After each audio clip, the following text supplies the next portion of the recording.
Alright, how's it going everyone? So today we're doing another pose practice, and this time it's a little different because I'm doing animation for it as well. Towards the end of the video I'm going to be doing an in-between frame for this movement. Now the pose, or movement I should say, is a round kick demonstrated by Scott Atkins. You may know him as Yuri Boyka from Undisputed.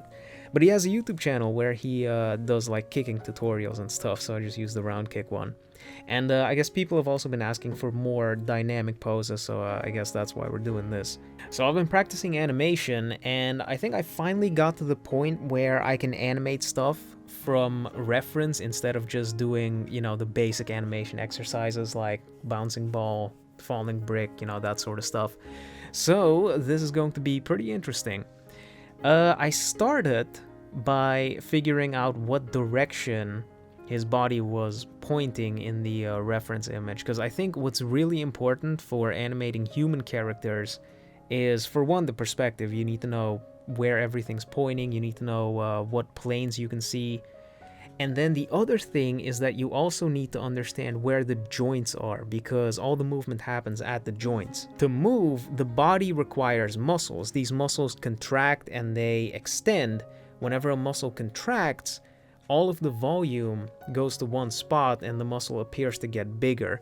But when it comes to animation, at least when you're animating from reference, that sort of stuff is not particularly important, and it can actually get really distracting. Like when you're trying to animate a head turn, for example, in real life, the sternocleidomastoid muscle, that's the neck muscle, whenever you turn your head, one of those muscles activates and it bulges out. But when you're animating a head turn, that is not particularly important. I guess you could add it if you want, but more importantly, you have to know where the joint is, where the neck actually rotates, or the head rotates. So in this video, I paid more attention to where the joints are instead of the actual anatomy, because that's not particularly important. And you'll see it as soon as I draw the second frame of this. I actually tried to think about where the joints would be in the next movement. What I'm doing right now is using the wireframe that I drew previously, and then I'm just placing some three-dimensional forms on top. With animation, it's also really important that you keep these three-dimensional forms as simple as you can, because the more complicated they are, the harder it gets to actually animate them. And another thing that's actually really important that I've learned over the past couple of weeks that I've been practicing like character animation is the position of the feet, because the feet determine the balance. They determine the movement as well, and usually when people are moving, they don't move the entire foot all at once. They either lift up just the heel or they lift up just the balls of the feet, and it actually gets pretty complicated, because recently I also did an animation where I had a character spin 360 degrees on one foot. And the way the foot shifts the weight, or the way it spins, is actually pretty complicated. In that animation, the upper body was leading the movement, then the hips, then the knees, and then lastly the foot was trailing all the way behind. And actually it's the same thing with this. His upper body is leading the movement, and you saw that in the previous frame as well. His upper body was already turned more than his hips, and then his foot was all the way in the back. It was actually off camera, which kind of sucks. I probably should have chosen a better frame to show that. So now we've moved on to the next pose, and this is the one where he actually throws the kick. And this is also where it gets really difficult if you're not used to animation. Because we drew a pose first, and you can see that previous pose right there, kind of transparent. And now every single part of the body has to move to a different position, but it still has to make sense. He pivots on his left foot, so the heel is actually doing the moving, whereas the ball of the foot kind of stays in the same spot. Then the knee also stays in a similar spot. I'm actually not sure if that has to move slightly or if you can just keep it in the same spot, so I just kind of experimented with that.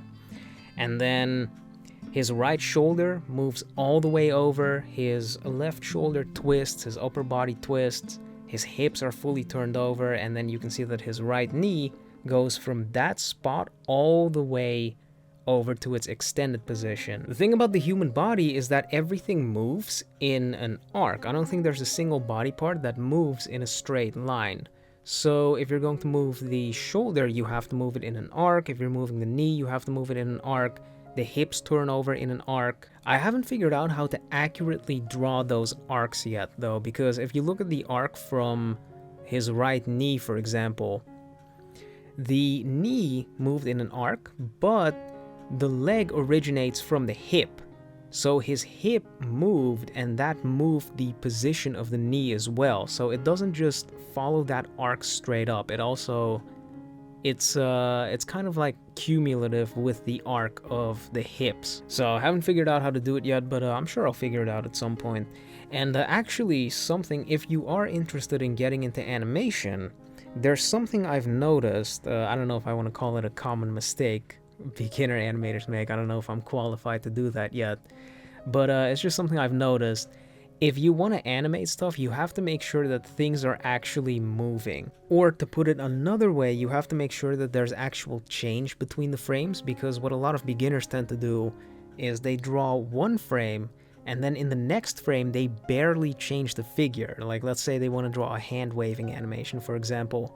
In one frame, they have the hand all the way to the right, and then in the next frame, it only moves over by like a centimeter. For an animation like that, all you would really need is one frame where the hand is all the way to the right, one frame where it's all the way to the left, and then maybe one where it's somewhere in the middle, but I don't think even that's necessary. So for animation, just make sure that there's a lot of change between frames. Don't make small changes. So now we're moving on to the in-between drawing, and in the bottom right, you can see a chart, 1, 4, and 7. It's kind of hard to explain how that chart works, but essentially 1 means the first drawing, or, you know, the drawing on frame 1.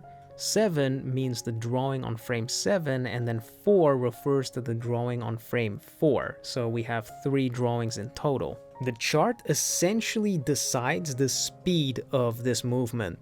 I'm only using 3 drawings for this animation. The first drawing has to be the wind-up of the kick. The second drawing has to be the impact of the kick.